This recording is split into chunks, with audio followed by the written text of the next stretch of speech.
Tote 410 about Willow Creek. It's the betting ring favourite at Flemington, 310. Support for StarWitness, 6 into 5.50. Went up very tight with the early markets, but $6 top flack at the moment. Evidentia, 5 out to 6 officially, but $9 bet on yesterday. It's into 5 out to 6, got into 5, so that's how that matches up. And then we're at the double figures for the remainder here. But Willow Creek is a favourite over Tricky in the ring, and it's around, or vice versa, here on course. Runners in the yard, Shane Templeton, to look at them for the Talender 2-year-olds going up the straight. And we're looking, Shane, at StarWitness here for Nick Hall, for Danny O'Brien, who was green but too good on debut. That was Moonee Valley. Yeah, one despite the greediness. I think the 1100 down the straight will suit this colt by Starcraft better. Good style of colt too. He's in the mix. 2 is Forgiven on debut as we look at StarWitness for TVN viewers. And now we'll look at 2 Forgiven. A Dane Shadow colt on debut, cost $80,000 at Magic Millions. Ollie rides for Anthony Cummings. No official trials, no action in the ring either. Not overly big, neat, but not overly big. And that's about all we can tell you about him. No official trials. Well, there is an official trial for number 3, Tricky. This comes through the BC3 organisation. BC3 bought this for $40,000, tried to on-sell, but here we are with this colt by Dan Zero. And you had to be impressed with what you saw on Monday at the trials, and money on to say it can win today and win the Blue Diamond. Absolutely. He flew in that trial. The Corson's team's really clicking at the moment. I think whatever catches this colt will win it. Leggy running type of horse, isn't it? 4 is Evidentia. Well, I thought it was a skinny win in Adelaide, and form out of it questionable. Horse ran third, Mary Miss ran third at its next start, but what I liked was the fact was it come straight to Melbourne. The money went on yesterday. 6 fillies in this against the 3 colts. She's the first we're looking at. Came from second last to get home and win there first up at Morfordville. I agree. I'm not so sure what she beat, but I didn't mind the style in which she did it. The extra 100 metres should suit. Lee Freeman won last year with Camilla beating Tarix. She Miss O'Brien ran third in this race last year. He's gotten amassed. I'm not sure the form around this horse is good enough for this. She's quick and she's experienced. That's a double tick. And of course she's also in a power stable. But I'm a bit like you. I just think some of the others have probably got a little better form. That's why she's $21 on the tote. Had to be impressed with what Willow Creek did on debut at Cranbourne. And if you weren't, then you saw Spirit Scent come out last Sunday at Ballarat. He ran second to Willow Creek. So there is a measure of that form which is positive. Yeah, and this is the new combination of David Moody and Peter Moody. She was impressive, there's no doubt about it, Bruce. She was 3 wide from her barrier 10 from 10. And she just kept trying, and she finished up drawing away to win well. I think she's clear main danger to Tricky. Patnack decided to miss the Blue Diamond on the preview on Tuesday to run Cuddles for Nara here, and there she is, the General Nadeem filly. Yeah, well, they've got a good record when they switched states already. This stable, the Patnack farm. She was strong at the end of the 1100 at Canterbury. I think she'll be running on strongly again down the straight here today. So we'll look at 8 Beg, Inglacia filly, who trialled way back at the start of the season. Craig Williams takes the ride here. Is that a lead as to where she fits in their pecking order for the race? Winkers on. Well, she comes through that same set of trials that a couple of the other Snowden and Freedman runners bobbed up during the week. She won it. It was on a heavy track. It was back in September, as you've pointed out. Obviously, there's some talent there. And number 9, the well-named UFO by Starcraft out of Rebo's Secret, sold for $100,000 at Magic Millions. Starcrafts are doing a good job, but the betting ring, no great push for it. This is the second of the Freedman runners, and this has had no official trials. So there they are. Most of these have raced or trialled, so I'm happy to tip in this one. I've gone with 3 Tricky from 6 Willow Creek. I think they're the top 2. And you can see the other couple below them. We're going to chat to Peter Moody, then chat to Michelle Payne. We're also going to have a look at the 3D vision of the Flemington Straight from a different sort of perspective. Then we'll get a jockey's perspective. That's Michelle's. We'll get her shortly. We'll take to Peter Moody shortly. Let's have a look at Flemington up the straight shortly. Why don't we chat to Peter Moody instead? We'll chat to Peter Moody. There we go. 1,000 metres, pretty flat. And we'll get Michelle's thoughts on that. And of course, 3 straight races today, 2 before we get to the Lightning Stakes.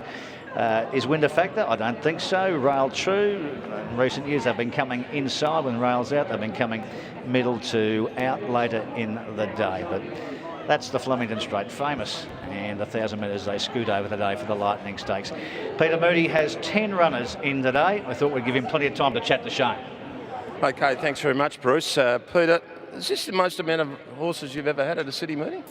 Yeah, probably be up there with it for sure. All right, well, let's start getting into them. Willow Creek, she was impressive on debut.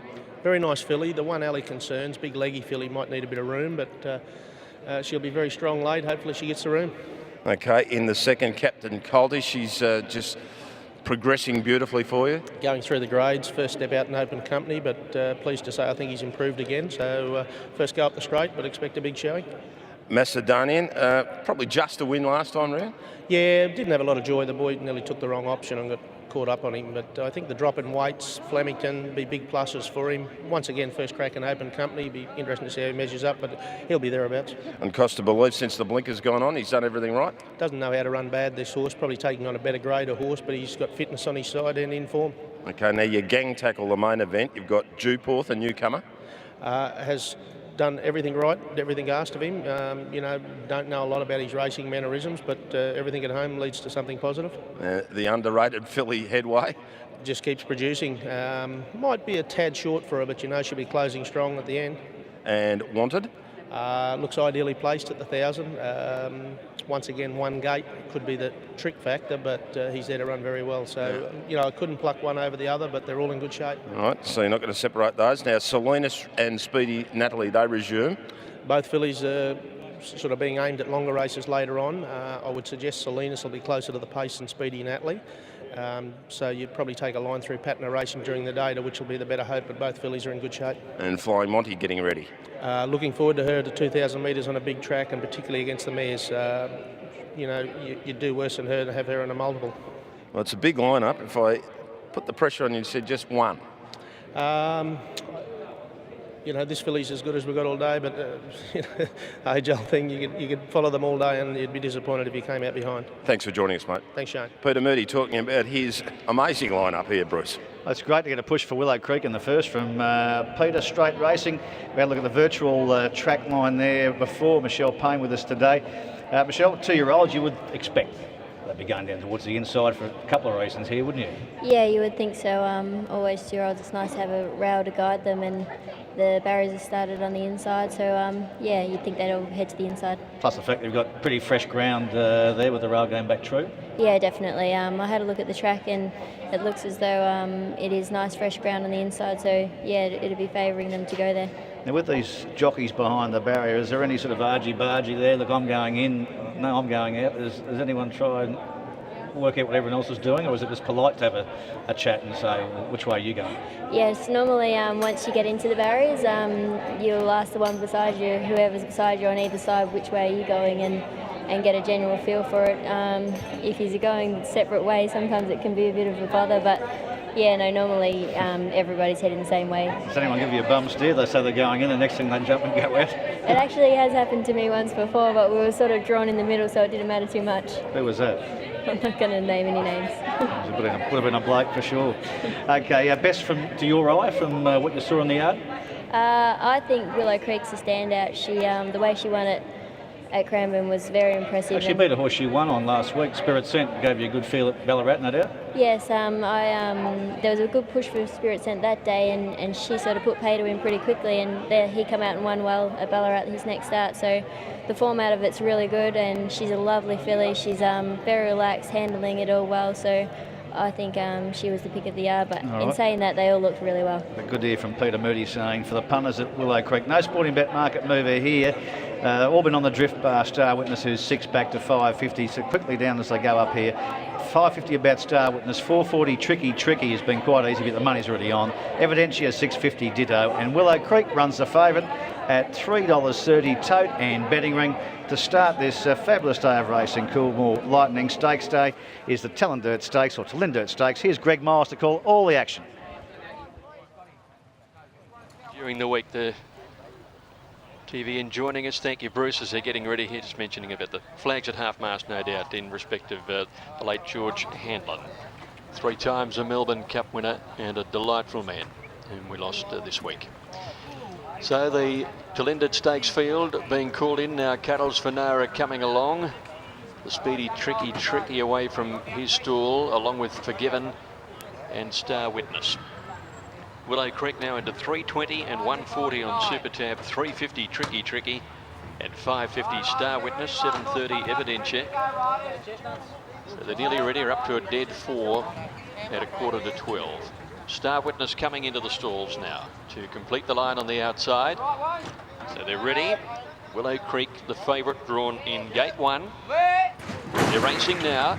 Willow Creek began well. Evidentia again quite slow to move alongside, and beginning okay is UFO, although wanting to over race a little bit, and Namaste spears to the front in the early part.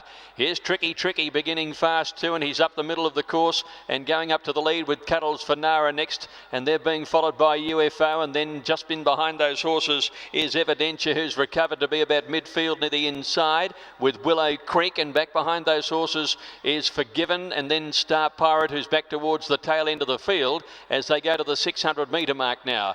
And it's Tricky who has a slender lead. Over on the inside is Namaste, and then almost a length further back is UFO. A length and a half Willow Creek, who's pushed along over on the inside. Beggars alongside of it, and Cuddles for Nara wider out. StarWitness running on. Evidentia trying to work clear. Forgiven and dropped out to last. Tricky at the 200 metres. StarWitness a length away, starting to close. Namaste battling. StarWitness after Tricky with 50 to go. Takes the lead, and StarWitness starts to draw away. Beat Tricky a length and a quarter. And Willow Creek got going when it was all over and in the clear, and hit the line strongly to grab 3rd. Close 4th, and Beggars made some ground with Evidentia finishing it off from Namaste, who weakened, and then came UFO, who dropped out also. Cuddles for Nara towards the end in company with Forgiven. 2 starts, 2 win. He's still a bit green, but he's got some total raw talent here and extends nicely for Nick Hall to win. He was a $14 chance in the Blue Diamond going into the day, and I'm sure he's going to measure right up at near the top of the markets. No excuse, Tricky jumped and ran. StarWitness had the race experience too good. Willow Creek battled hard mid-stages, best work late in the race, but once he lengthened stride here, Shane, he was good early. He was a bit green, finished off like you'd like to see. No, he's the real deal. He's a good racehorse. Tricky, what you see is what you get. He's a very quick, slick galloper. Just bumped into one a bit stronger than him. Willow Creek, probably not helped by the barrier. Got going late. I think she'll be better when she gets to 12 and 1400. But all in all, pretty good race. Good start to the program. And definitely some very talented youngsters there. Time goes up at 1:04.09. Not blistering, but fast enough for the connections, and many of them here with Tricky. Bought at Magic Millions for $150,000. Obviously not ready to run a couple of weeks ago in that Magic Millions, but it's a Blue Diamond coming up. That's not too shabby either. And by Starcraft now, one at 1,000 and 1,100. The longer the races get, the better he's going to be. And he was just a bit too strong for the gifted Tricky, who travelled beautifully up front, gave a good kick, but was just no match for StarWitness late. Willow Creek into 3rd. So basically, the major players filled the top of the placings there, and 4th in was the 4. So they looked the top 4 on paper, and that's how they've finished. 1, 3, 6 and 4 the numbers. A length and a half by a neck, and as Bruce told you the time, 1:04.09. Okay, let's go to Jared, who's chatting with Bruce. Jared, 2 starts, 2 wins, and it sort of looks as though he's trying to beat himself, but he's pretty raw, but pretty good. No, he's pretty impressive today. He wanted to over race a bit, but you know, I think the key that we told Nick was just make sure we slot him in behind a horse, because once he sees daylight, he just wants to go, and probably saw that today. Once he lengthens stride, you see the signs of a pretty handy horse. Yeah, he's a jump and run horse pretty much. He's always shown those early signs, so you know, we don't really push our 2-year-olds, but if they're showing those early signs, well, you know, why not keep kicking on? He was a Magic Millions horse, but the timing just didn't work for him there. Oh, exactly. As I said, we don't push them, so you know, we just slow progression with him, and you know, he's just showing us all the good signs, and I think he's sort of peaking this time of year. Do you press on to run with Blue Diamond with another run, or straight in? Look, I think we'll probably go straight into it. He's got plenty of prize money under his belt now, and he seems to run well fresh. Yeah, congratulations to the stable. Thanks, Bruce. Jared Tesario here with the winning connections, and Shane, there's a lot of them here with StarWitness, Starcraft. Geez, having a good start to his stallion career, Starcraft, and what a horse he was. Oh, my word, and it was $6 late into $5.50, nothing dramatic, but he was supported. And here's your Super Tab interims, $5.80 and $2.10 for the winner. $1.90 Tricky, Willow Creek $1.10, Quinella $11.10, Exacta $26.10, Trifecta $68, and a nice tidy first four to kick off the program. $289 there on the numbers 1, 3, 6 and 4. They were the first four favourites. If you box them, you've had a nice result for your $24. You get $289, and they are your interim dividends for the first here, with StarWitness winning and Danny O'Brien the winning trainer. Tricky. Leon Corstens has had 4 really good chances in today, including the favourite in the Lightning with Star Spangled Banner, and he's kicked off with a second. And Peter Moody kicks off with a third. That's so if you're involved in the Peter Moody betting, you've started with 1 point there. Willow Creek started the favourite at $3.40. Tricky was $4.60. And Evidentia at $6.50. So as I said, the first four, running the first four and paying $289. Nick Hall is about to take the saddle off. I'm pretty sure he'll give a glowing report here to Bruce Clark. Yeah, well, the horse is pretty happy with himself too. He just gave a mighty cheer to himself. Nick Hall, winning jock. Nicky, he looked to be pretty keen on himself early in the race. Yeah, look, he's still fairly new and wants to overdo it a little, even prior to the race, leading up to it, and then in the run, but he's far too strong, and it looks like he hasn't even gone round. Yeah, well, that's a good sign heading forward to him. He's keen to get some cover on him. Yeah, I think it'll do him good for the long term, you know, make him relax, make him settle, and he's got the turn of foot to pick him up anyway, so there's no disadvantage to it. Pretty handy. Well done to you, Nick. Great way to start the day. Thanks, Bruce. Cheers. Nick Hall winning here with StarWitness, and he weighs in here at Flemington as the first winner. Numbers here, so we go back to Sydney, 1, 3, 9. StarWitness wins 2 for 2, and he's on to the Blue Diamond Stakes. He's